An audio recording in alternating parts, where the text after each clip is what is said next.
Assalamualaikum, selamat berjumpa lagi dalam channel Misty Monster. Okay, kepada yang masih belum subscribe, sila subscribe. Kepada yang ada cerita yang ingin dikongsi, bolehlah kongsi dalam ruangan komen atau follow Facebook page saya. Link ada di bawah. Okay, untuk kali ini kita menceritakan pasal aku sendiri, di mana aku mengalami mimpi yang ditindih sangat-sangat ekstrim. Okey, di mana cerita ni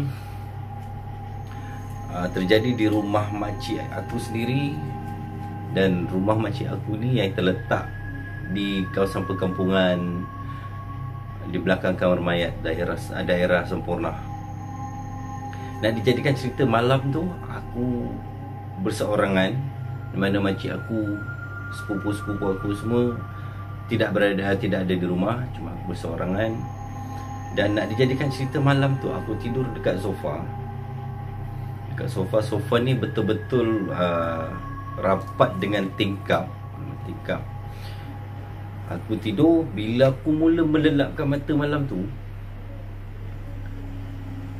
aku rasa tiba-tiba ada benda melompat atas dadaku sampai aku tak boleh nak bergerak. Tak berapa lama daripada selepas kejadian ada sesuatu melompat atas dadaku tu, tiba-tiba ada 2 ekor lagi tarik daripada bahagian kepala saya, dan satu lagi tarik bahagian belah kaki saya. Aku dalam keadaan terkejut, meronta-ronta nak melepaskan diri daripada tindihan tadi. Aku bacalah apa yang patut, doa-doa, ayat-ayat Quran yang berkenaan. Sampai satu ayat ni aku baca, tindihan yang ada dekat dada aku tadi dia mula terlepas, dan tarikan daripada kepala aku dengan kaki aku dah mula melonggar dan dilepaskan. Dan sebabkan aku bersendiri di rumah, aku bangun, betulkan tempat tidur aku semula, tepuk bantal. And then bila aku cuba pejamkan mata, masa tu aku tidur menghadap ke sofa. That means aku menghadap ke tingkap, tapi mata aku betul-betul depan sofa. Okay, bila aku start pejam mata, dah tertidur, aku rasa ada orang keluar daripada tingkap masuk dalam rumah dan berpijak betul-betul belakang aku. Sebab aku baring atas sofa, aku rasa sangat-sangat pasti ada sesuatu yang berpijak dekat belakang aku. Sebab sofa yang aku baring tu, dia macam ada orang pijak. So badan aku tertarik sedikit ke belakang oleh sebabkan tekanan yang ada pada sofa tu. Bila aku nak gerak, benda tu jadi lagi. Aku kena himpit lagi. Sedangkan aku dah mengiring. Aku kena himpit. Aku meronta-ronta nak melepaskan diri. Sama juga kejadian dia, aku mula baca surah-surah yang lazim. Lepas tu, bila tindihan tu mula terlepas, aku bangun dan duduk sambil bercakap dalam hati, apa benda nak jadi sebenarnya. Okay, dengan keadaan bingung, dalam keadaan rasa sebenarnya marah pun ada sebab ganggu tidur. So aku pun berfikir baik aku beralih daripada tempat ni. Dan aku nak tidur dalam bilik, tapi bilik tu belum bilik perempuan.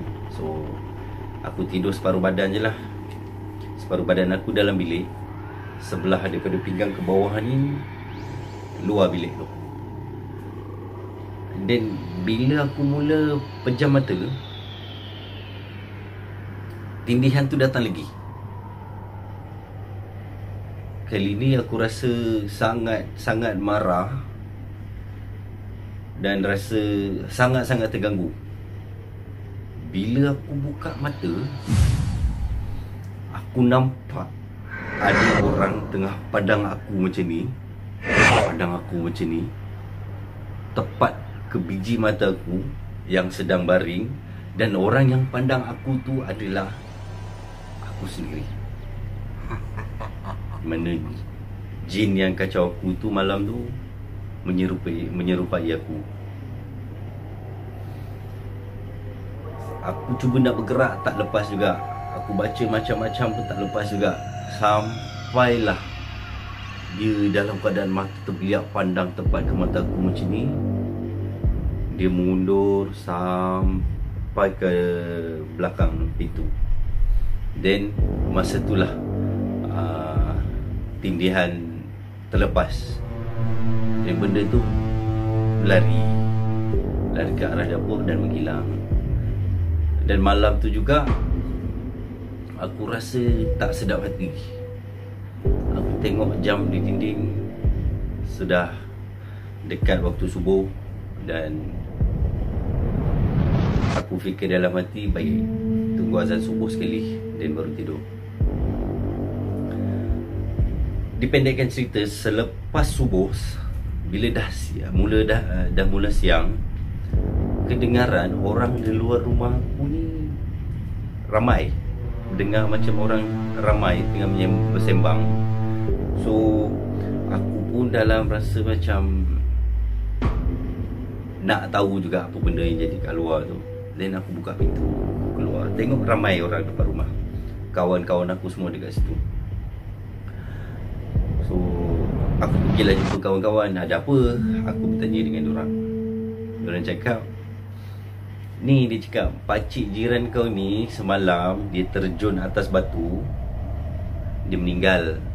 Orang ni sebenarnya, orang yang meninggal ni tak betul. Bila dia meninggal, anak-anak buah dia simpan jasad dia dalam rumah tu bersendiri. Dan kebetulan hanya jarak dalam 1-2 langkah je dah rumah tempat aku tinggal malam tu. Bermaksud malam tu aku bersendiri di rumah, berjirankan rumah kosong yang di mana diorang menyimpan mayat. Sebab malam tu orang yang meninggal tu dia dah lewat sebenarnya. So ahli keluarga dia tak sempat nak hantar pergi hospital. Memang dah pasti dah meninggal dunia. So diorang letak untuk tunggu keesokan harinya untuk diuruskan jenazahnya.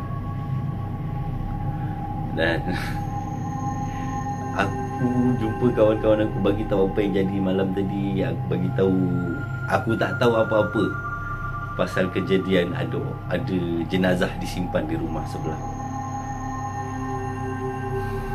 Dan perasaan aku masa tu macam wow.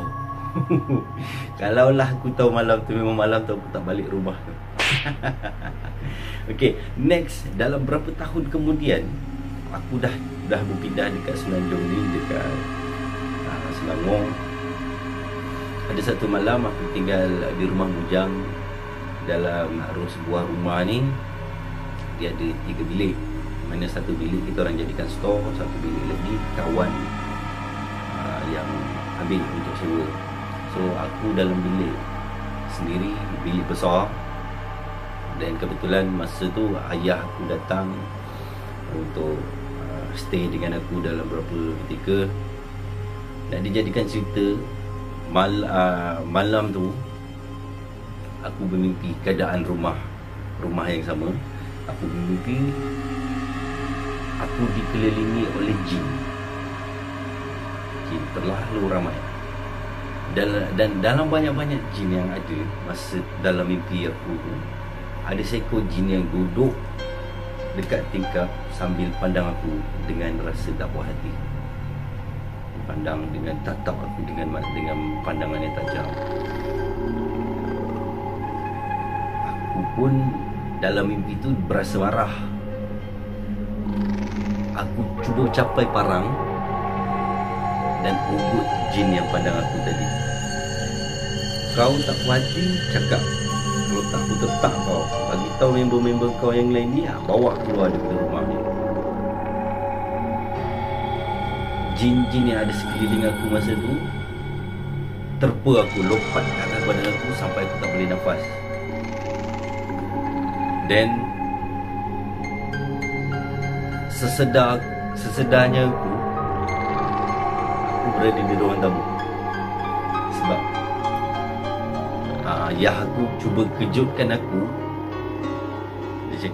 Ayah aku cakap dia cuba kejutkan aku ada dalam 5 minit ke 6 minit macam tu. Memang lama juga dia cuba kejutkan aku. Tapi aku tak bangun juga. Ayah aku cakap aku macam dalam keadaan sedang nazak. Bapa aku heret aku sampai ke ruang tamu untuk kejutkan aku, semata-mata nak kejutkan aku. Dan aku tersedar. Bila aku tersedar, aku mengucap panjang, aku bersyukur masih hidup lagi, alhamdulillah. Selepas daripada kejadian tu, aku mula mengamalkan apa yang diamalkan oleh Rasulullah, iaitu bersihkan diri sebelum tidur, seeloknya berwuduk sebelum tidur. Okey, setakat ini saja untuk cerita seram kali ini. Kepada yang belum subscribe, jangan lupa tolong subscribe. Kepada yang ada idea untuk dikongsikan, boleh kongsikan ke Facebook page saya. Okey, link ada di bawah. Sampai berjumpa lagi. Assalamualaikum.